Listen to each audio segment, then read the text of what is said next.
মুভির শুরু হয় মেক্সিকোর একটি সমুদ্র সৈকত থেকে, যেখানে ন্যান্সি নামের একজন আমেরিকান মেডিকেল স্টুডেন্ট পৌঁছায়। ন্যান্সি এখানে কেবল ঘুরতে বা আনন্দ করতে আসেনি, বরং সে তার মায়ের স্মৃতিগুলো খুঁজতে এসেছে। তার মা এখন আর এই পৃথিবীতে নেই এবং এই বিষয়টি তাকে ভেতর থেকে ভেঙে ফেলেছে।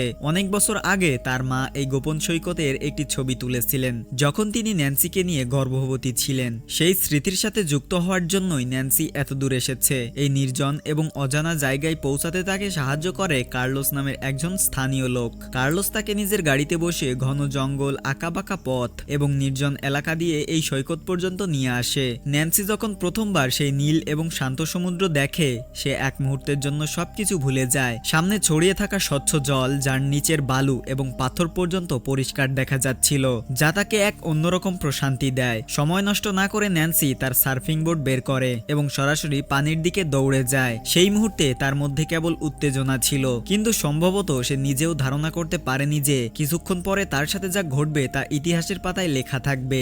যেমনই সে পানিতে নামে, সে সেখানে আগে থেকে থাকা আরো দুজন সার্ফারকে দেখতে পায়। তারা দুজন আগে থেকেই ঢেউয়ের মজা নিচ্ছিল। ন্যান্সি তাদের কাছে যায় এবং কিছুটা কথাবার্তা হয়। তারা দুজন তাকে বলে যে এখানকার ঢেউগুলো খুব চমৎকার এবং সার্ফিং এর জন্য একদম নিখুঁত, তবে সাথে তাকে সাবধানও করে দেয়। তাদের কথায় একটি হালকা সতর্কবার্তা লুকানো ছিল, যা ন্যান্সি তখন খুব একটা গুরুত্ব সহকারে নেয়নি। ন্যান্সি তাদের সাথে সার্ফিং শুরু করে এবং দ্রুতই নিজের দক্ষতা দেখিয়ে দেয়। সে বেশ ভালো সার্ফার ছিল। চারিদিকে রোদ ছড়িয়ে আছে, সমুদ্র শান্ত এবং পরিবেশ এতটাই স্বস্তিদায়ক যে কিছু সময়ের জন্য ন্যান্সির মনে হয় যে সে সত্যিই খুশি, যেন সে সেই শান্তি পেয়ে গেছে যা সে খুঁজছিল।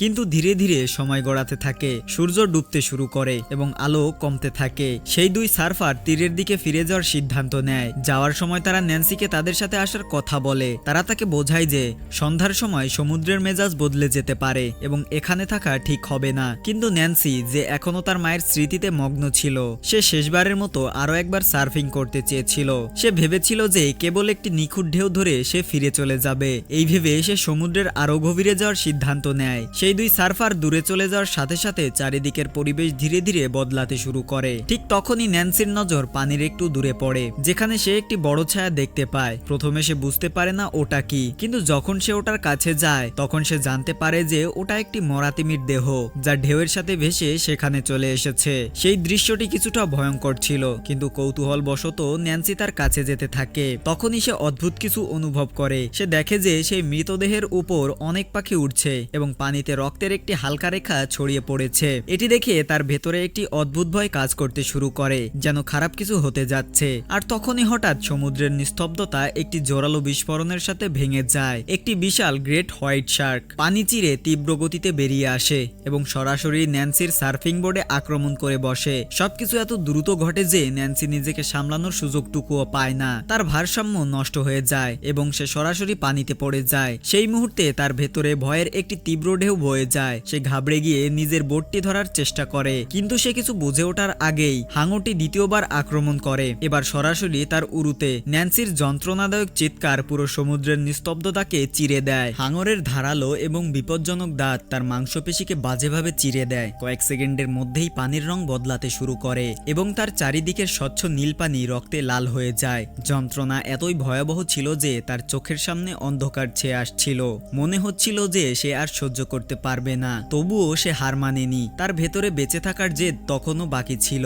নিজের অবশিষ্ট সব শক্তি সঞ্চয় করে সে সেই মরা তিমির উপর ওঠার চেষ্টা করে, কিন্তু সেই মৃতদেহটি অত্যন্ত পিচ্ছিল ছিল এবং নিচ থেকে হাঙরটি অনবরত ওটাতে ধাক্কা মারছিল, যার ফলে ভারসাম্য বজায় রাখা আরো কঠিন হয়ে পড়ে। ন্যান্সি বারবার পিছলে যাচ্ছিল। ন্যান্সি এখন পরিষ্কার বুঝতে পেরেছিল যে সেই মরা তিমির উপর টিকে থাকা তার জন্য আরো বেশি বিপজ্জনক। যদি সে আর এক মুহূর্ত সেখানে থাকতো, তবে হয় সে পিছলে সরাসরি পানিতে পড়ে যেত, নতুবা হাঙর তাকে সেখানেই শেষ করে দিত। সে গভীর শ্বাস নেয়, নিজের আহত পায়ের তীব্র যন্ত্রণাকে কোনোভাবে উপেক্ষা করে এবং বেশি কিছু না ভেবে সরাসরি পানিতে লাফ দেয়। এখন তার সামনে কেবল একটি পথ ছিল, কোনোভাবে সেই ছোট পাথরের কাছে পৌঁছানো, যা কিছুটা দূরে দেখা যাচ্ছিল। সে নিজের পুরো শক্তি লাগিয়ে সাঁতরাতে শুরু করে। প্রতিটি স্ট্রোকের সাথে তার উরুর ক্ষত আরো নতুন করে ব্যথা করতে শুরু করে, কিন্তু সে থামে না। পানির ওপরে সে হাঙরের ফিন পরিষ্কার দেখতে পাচ্ছিল, যা দ্রুত তার দিকেই আসছে, যেন এটা তার পিছু নিয়েছে। কোনোভাবে নিজের সবটুকু সাহস আর শক্তির জোরে ন্যান্সি সেই উঁচু নিচু পাথুরে জায়গায় পৌঁছে পৌঁছে যায় এবং ওঠা ধরে উপরে উঠতে থাকে। যেমনই সে উপরে উঠে বসে ঠিক সেই মুহূর্তে হাঙরটি পানি থেকে লাফিয়ে তাকে আক্রমণ করার চেষ্টা করে, কিন্তু ভাগ্যের জোরে ন্যান্সি মাত্র কয়েক ইঞ্চির ব্যবধানে বেঁচে যায়। হাঙরের ধারালো দাঁত পাথরের ধাক্কা খায় এবং একটি ভয়ঙ্কর শব্দ প্রতিধ্বনিত হয়, যা শুনে যে কারো হৃৎপিণ্ড কেঁপে উঠবে। পাথরে পৌঁছানোর পর ন্যান্সির অবস্থা খুব খারাপ হয়ে যাচ্ছিল। তার উরু থেকে ক্রমাগত রক্ত ঝরছিল এবং তা থামার নামই নিচ্ছিল না। সে বুঝতে পারছিল যদি সে দ্রুত এই রক্তপাত না থামায় তবে তার শরীর শকে চলে যেতে পারে এবং তার প্রাণ যেতে পারে। একজন মেডিকেল স্টুডেন্ট হওয়ার কারণে সে ভালোই জানতো যে সময় খুব কম, কিন্তু তার কাছে কোনো ফার্স্ট এইড ছিল না, না ছিল কোনো ঔষধ, আর না আশেপাশে কোনো মানুষ যে তাকে সাহায্য করতে পারে। সে পুরোপুরি একা। সে নিজেকে সামলানোর চেষ্টা করে, নিজের ব্যথা চেপে ধরে এবং তার ভেজা সুইমস্যুটের চেইন ব্যবহার করে ক্ষতটি শক্ত করে বাঁধতে থাকে যাতে রক্তপাত কিছুটা কমে। যন্ত্রণা এত বেশি ছিল যে সে বারবার অজ্ঞান হওয়ার মতো অবস্থায় পৌঁছাচ্ছিল, কিন্তু সে জানতো যদি সে এই মুহূর্তে অজ্ঞান হয়ে যায় তবে সে সরাসরি পাথর থেকে পিছলে পানিতে পড়ে যাবে এবং তখন তার বেঁচে থাকা অসম্ভব হয়ে পড়বে। তাই সে নিজেকে জোর করে সচেতন রাখার চেষ্টা করে। সে তার কানের দুল এবং গলার চেন ব্যবহার করে ক্ষতস্থানটি বন্ধ করার চেষ্টা করে। এই সবকিছু করা ছিল অত্যন্ত যন্ত্রণাদায়ক। প্রতিটি সেকেন্ড তার জন্য একটি শাস্তি স্বরূপ ছিল, কিন্তু তার কাছে আর কোনো পথ ছিল না। সেই সময় তার মাথায় কেবল একটি চিন্তা ছিল, বেঁচে থাকা। ধীরে ধীরে রাত হতে শুরু করে। সমুদ্রের পানি ঠান্ডা হয়ে আসছিল এবং ঠান্ডার কারণে ন্যান্সির শরীর কাঁপতে থাকে। সে সেই ছোট্ট পাথরে একা বসে থেকে ব্যথা আর ভয় দুটোর সাথেই লড়াই করে। সেই সময় সে সেখানে একটি ছোট্ট আহত সিগাল দেখতে পায়। সেই অবস্থাতেও ন্যান্সি তাকে আলতো করে আদর করে, যেন সে নিজেকে সান্ত্বনা দিচ্ছে যে সে একদম একা নয়। কিন্তু তখনই তার নজর সমুদ্রের পানির ওপর পড়ে। সে দেখে যে পানির স্তর ধীরে ধীরে বাড়ছে। সে দ্রুত বুঝতে পারে এই পাথরটি সব সময়ের জন্য নিরাপদ নয়। যেমনই জোয়ার আসবে এই পুরো পাথরটি পানির নিচে তলিয়ে যাবে। এখন তার কাছে খুব কম সময় বাকি ছিল। সে সারা রাত সকাল হওয়ার অপেক্ষা করতে থাকে, এই আশায় যে হয়তো কেউ তাকে দেখে ফেলবে বা সাহায্যের জন্য এগিয়ে আসবে। কিন্তু তার ভয় এখনো শেষ হয়নি। সেই হাঙরটি এখনো সেখানেই ছিল। সে পাথরের চারিদিকে ঘুরছিল, যেন নিজের শিকারের উপর নজর রেখেছে। সে কেবল সঠিক সুযোগের অপেক্ষায় আছে। রাত যত গভীর হয় ন্যান্সির অবস্থা তত খারাপ হতে থাকে। ঠান্ডা আর রক্তশূন্যতার কারণে তার শরীর জবাব দিতে শুরু করে। তার উরুর ক্ষত ফুলে গিয়ে নীল হতে থাকে এবং প্রতি মুহূর্তে ব্যথা বাড়তে থাকে। তার ভয় হতে শুরু করে যদি সে ঘুমিয়ে পড়ে তবে হয়তো আর কোনোদিন উঠতে পারবে না। তাই সে তার হাতের ঘড়িতে অ্যালার্ম সেট করে নেয় যাতে সে বারবার জেগে থাকে এবং সচেতন থাকে। প্রতি কয়েক মিনিট অন্তর অ্যালার্ম বাজতে থাকে এবং সে নিজেকে পুনরায় জাগিয়ে তোলে, নিজেকে হার মানতে দেয় না। সকালের প্রথম আলোর সাথেই সে দূর সৈকতে একজন মানুষকে দেখতে পায়। সে একজন লোক ছিল যে সম্ভবত মদ্যপ অবস্থায় সেখানে ঘুরছিল। তাকে দেখে ন্যান্সির ভেতরে আসার এক শিখা জ্বলে ওঠে। সে তার পুরো শক্তি দিয়ে জোরে চিৎকার করে। তার আওয়াজে ভয়ও ছিল আর বেঁচে থাকার আশাও। সেই লোকটি তার আওয়াজ শুনতে পায় এবং তার দিকে তাকাতে থাকে। এক মুহূর্তের জন্য মনে হয় এখন সব ঠিক হয়ে যাবে, কিন্তু পরের মুহূর্তেই সব বদলে যায়। সেই লোকটির নজর সৈকতে পড়ে থাকা ন্যান্সির ব্যাগ আর জিনিসপত্রের ওপর পড়ে। সে সাহায্য করার বদলে ধীরে ধীরে তার জিনিসের দিকে এগোতে থাকে। ন্যান্সি এটি দেখে ঘাবড়ে যায়। সে চিৎকার করে তাকে আটকানোর চেষ্টা করে, কিন্তু সেই লোকটির ওপর লোভ জেঁকে বসেছিল। সে ন্যান্সির ফোন, টাকা এবং বাকি মূল্যবান জিনিসপত্র নিতে শুরু করে। শুধু তাই নয়, তার নজর পানিতে ভাসমান সার্ফবোর্ডের ওপরও পড়ে। তার মনে হয় সে ওটাও সহজে নিতে পারবে। সে না ভেবে চিন্তেই পানিতে নেমে যায়। প্রথমে ধীরে ধীরে হাঁটু পর্যন্ত নামে, কিন্তু ন্যান্সির বুক কেঁপে ওঠে, কারণ সে ভালো করেই জানতো পানির নিচে কি লুকিয়ে আছে। সে বারবার তাকে থামার ইশারা করে, হাত নেড়ে সতর্কতা দেয়, কিন্তু এখন অনেক দেরি হয়ে গেছে। কয়েক সেকেন্ডের মধ্যেই পানির ভেতরে আলোড়ন শুরু হয় এবং হঠাৎ সেই লোকটি নিখোঁজ হয়ে যায়। হাঙর তাকে আক্রমণ করেছিল। আক্রমণটি এত দ্রুত এবং ভয়ঙ্কর ছিল যে সে নিজেকে সামলানোর সুযোগটুকুও পায়নি। কয়েক পলকের মধ্যেই পানি লাল হয়ে যায়। সবকিছু এত দ্রুত হয় যে কিছু বোঝার অবকাশ থাকে না। ন্যান্সি এই সবকিছু নিজের চোখের সামনে দেখে এবং পুরোপুরি নিস্তব্ধ হয়ে যায়। এখন সে পরিষ্কার বুঝতে পারে যে এই হাঙরটি কেবল ক্ষুধার্ত নয়, বরং সে নিজের এলাকা রক্ষা করছে এবং সে কাউকে বেঁচে ফিরতে দেবে না। এখন ন্যান্সির সামনে বিপদ আরো বড় হয়ে গিয়েছিল। সে পুরোপুরি একা এবং মৃত্যু তার চারিদিকে ঘুরে বেড়াচ্ছে। কিছুক্ষণ পর সূর্য ধীরে ধীরে উপরে উঠতে থাকে। এই সময় ন্যান্সির নজর দূরে সমুদ্রের দিকে যায়, যেখানে সে দুজনকে দেখতে পায়। ভালো করে লক্ষ্য করলে সে বুঝতে পারে যে এই সেই দুজন যাদের সাথে সে আগে দেখা করেছিল। তারা আবারও সার্ফিং করার জন্য ফিরে আসছিল। এক মুহূর্তের জন্য ন্যান্সি স্বস্তি অনুভব করে, তার মনে হয় এখন হয়তো তার প্রাণ বাঁচতে পারে, কিন্তু পরের মুহূর্তেই তার বুক কেঁপে ওঠে, কারণ সে জানে এখানে কত বড় বিপদ লুকিয়ে আছে। সে দ্রুত জোরে হাত নেড়ে তাদের ইশারা করতে থাকে যেন তারা এখানে না আসে। সে পুরো শক্তি দিয়ে চিৎকার করে, এখানে এসো না, এখানে বিপদ আছে। কিন্তু তাদের মধ্যবর্তী দূরত্ব এবং সমুদ্রের ঢেউয়ের শব্দের কারণে তার আওয়াজ তাদের কানে পৌঁছায় না। সেই দুই সার্ফার ভাবছিল ন্যান্সি কেবল তাদের দেখে খুশি হয়েছে এবং তাদের ডাকছে। তারা নিশ্চিন্তে পানিতে নেমে যায় এবং সার্ফিং শুরু করে। তাদের সামান্যতম ধারণা ছিল না যে ঠিক তাদের নিচেই মৃত্যু ঘুরে বেড়াচ্ছে। এখন ন্যান্সির চোখের সামনে যা হতে যাচ্ছিল তা কোনো দুঃস্বপ্নের চেয়ে কম ছিল না। সেই দুই সার্ফার আয়েশ করে ঢেউয়ের মজা নিচ্ছিল। ন্যান্সি পুরো শক্তি দিয়ে চিৎকার করে, এখান থেকে পালাও, কিন্তু তার কণ্ঠস্বর ঢেউ আর বাতাসের শব্দে হারিয়ে যাচ্ছিল। হঠাৎ একজন সার্ফারের বোর্ডের নিচ থেকে জোরালো ধাক্কা লাগে। হাঙরটি এত জোরে আক্রমণ করে যে সেই ছেলেটি বাতাসে ছিটকে সরাসরি পানিতে গিয়ে পড়ে। তার বন্ধু কিছু বুঝতে পারে না, ভাবে হয়তো কোনো বড় ঢেউ ধাক্কা দিয়েছে, কিন্তু পরের মুহূর্তেই পানির রং বদলাতে শুরু করে। ন্যান্সি দেখে হাঙরটি প্রথম ছেলেটিকে ধরে ফেলেছে। দ্বিতীয় ছেলেটি এটি দেখে খুব ভয় পেয়ে যায়। সে পেছনে না তাকিয়ে পুরো শক্তি দিয়ে ন্যান্সির দিকে সাঁতরাতে শুরু করে। তার শ্বাস প্রশ্বাস দ্রুত হয়ে যায়, হৃৎপিণ্ড দ্রুত স্পন্দিত হতে থাকে। তার মনে হতে থাকে যদি সে পাথরে পৌঁছে যেতে পারে তবে বেঁচে যাবে। সে দ্রুত সাঁতরে ন্যান্সির অনেকটা কাছে পৌঁছে যায়, কিন্তু হাঙরটি তখনও তার পেছনে ছিল। হঠাৎ হাঙরটি আবারও আক্রমণ করে। এবার সেটি পানি চিরে একটি লম্বা লাফ দেয় এবং সেই দ্বিতীয় সার্ফারকেও ধরে ফেলে। সবকিছু এত দ্রুত ঘটে যে কিছু বোঝার সুযোগই পাওয়া যায় না। কয়েক সেকেন্ডের মধ্যেই সব শেষ হয়ে যায়। ন্যান্সি এটি দেখে পুরোপুরি নিস্তব্ধ হয়ে যায়। তার চোখের সামনে দুটি জীবন পলক ফেলার আগেই শেষ হয়ে যায়। সমুদ্রে আবার নিস্তব্ধতা নেমে আসে, কিন্তু এবার এই নিস্তব্ধতা আরো বেশি ভয়ঙ্কর ছিল।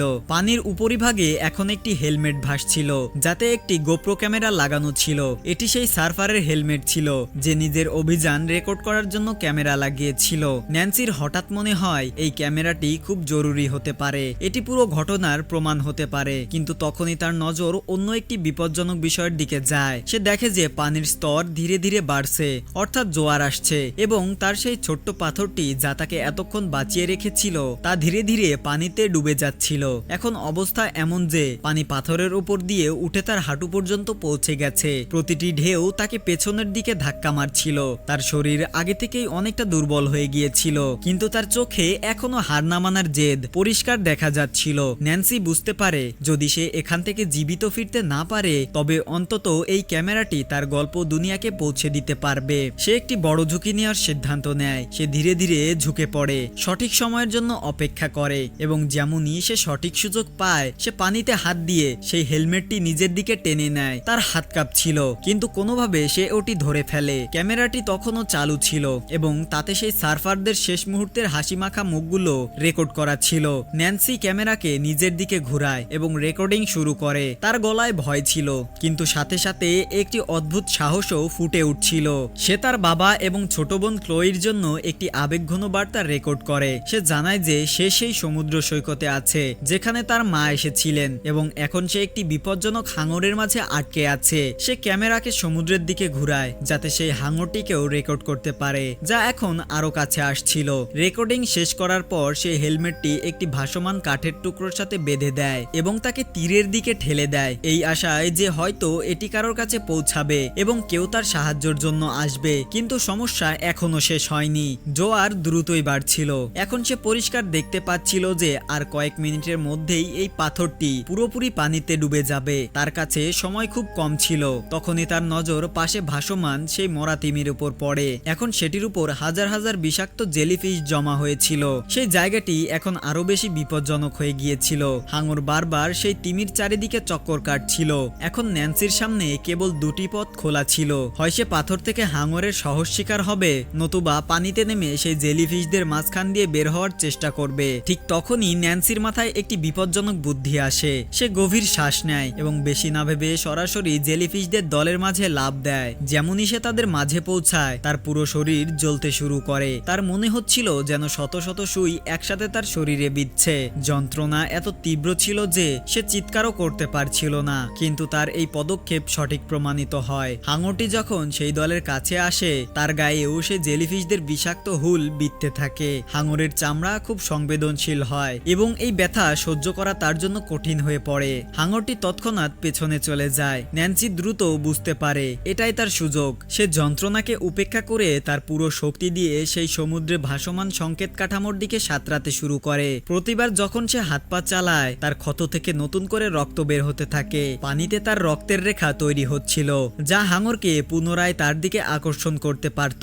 কিন্তু এবার ন্যান্সি থামার মতো ছিল না। তার লক্ষ্য একটাই, কোনোভাবে সেই লোহার কাঠামোর কাছে পৌঁছানো এবং নিজেকে রক্ষা করা।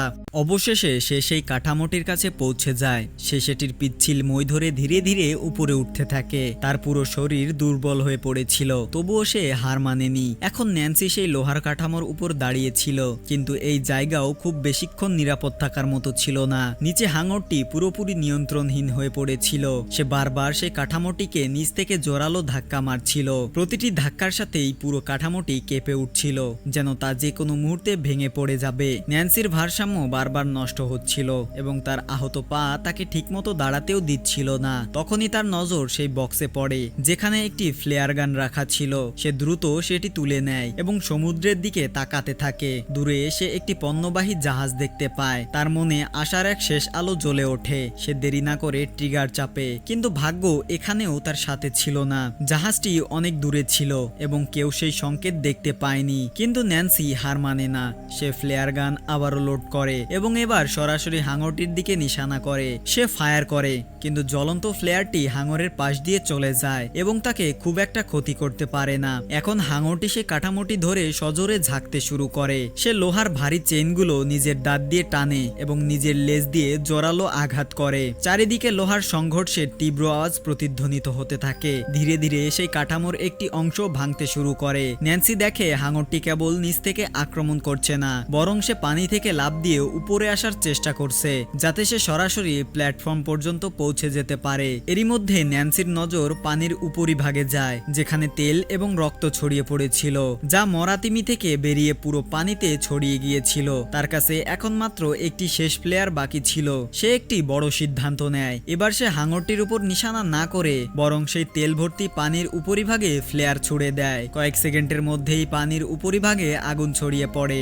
আগুনের লেলিহান শিখা উঠতে থাকে এবং কালো ধোঁয়া চারিদিকে ছড়িয়ে যায়। কয়েক মুহূর্তের জন্য মনে হয় হয়তো হাঙরটি এখন পিছিয়ে যাবে, কিন্তু তা হয়নি। সেই হাঙরটি যা এ পর্যন্ত সব ব্যথা সহ্য করেছে, সেই জ্বলন্ত আগুনের মাঝখান দিয়ে সে বেরিয়ে পুনরায় ন্যান্সির দিকে ধেয়ে আসে। এখন অবস্থা এমন ছিল যে ন্যান্সির কাছে না ছিল কোনো অস্ত্র আর না ছিল পালানোর কোনো সহজ পথ। এখন সে পরিষ্কার বুঝতে পারে যে যদি তাকে বাঁচতে হয় তবে তাকে নিজেই বড় কিছু করতে হবে। সে নিজের ঘড়ি দেখে জোয়ারের পরিমাপ করে। তার মনে পড়ে এই কাঠামোর নিচে ভারী চেইন রয়েছে, যা একে সমুদ্রের নিচে কংক্রিট বেসের সাথে বেঁধে রেখেছে এবং সেই বেসের চারিদিকে লোহার সুচালু রড বেরিয়ে রয়েছে। ঠিক সেই মুহূর্তে ন্যান্সি একটি অত্যন্ত বিপজ্জনক সিদ্ধান্ত নেয়। সে সেই ভাঙা চেইনটি ধরে নিজের হাতে পেঁচিয়ে নেয় এবং সময় নষ্ট না করে সরাসরি সমুদ্রের গভীরতায় লাফ দেয়। হাঙরটি যেন এই সুযোগের অপেক্ষায় ছিল। সে দ্রুত ন্যান্সির পিছু পিছু পুরো গতিতে আসতে থাকে।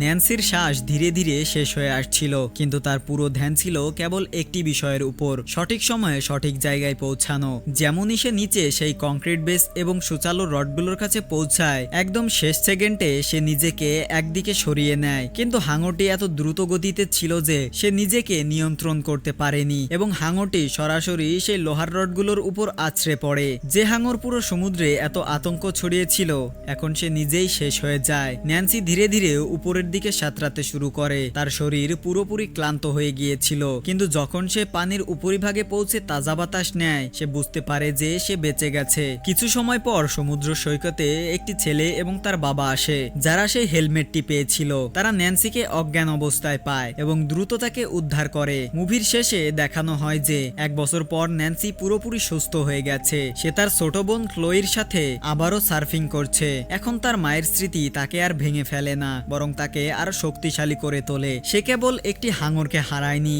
বরং নিজের সবচেয়ে বড় ভয়কেও জয় করেছে। এবং এইরকম একটি দৃশ্য দেখানোর মাধ্যমেই আমাদের আজকের মুভির গল্পটি এখানেই শেষ হয়। তো মুভিটি আপনাদের কেমন লাগলো অবশ্যই কমেন্ট করে জানাতে পারেন, এবং আপনারা যারা আমাদের চ্যানেলে এরকম সার্ভাইভাল এবং অন্যান্য সকল ধরনের মুভির এক্সপ্লেনেশন ভিডিও দেখতে চান, তারা অবশ্যই আমাদের চ্যানেলটি সাবস্ক্রাইব করতে পারেন।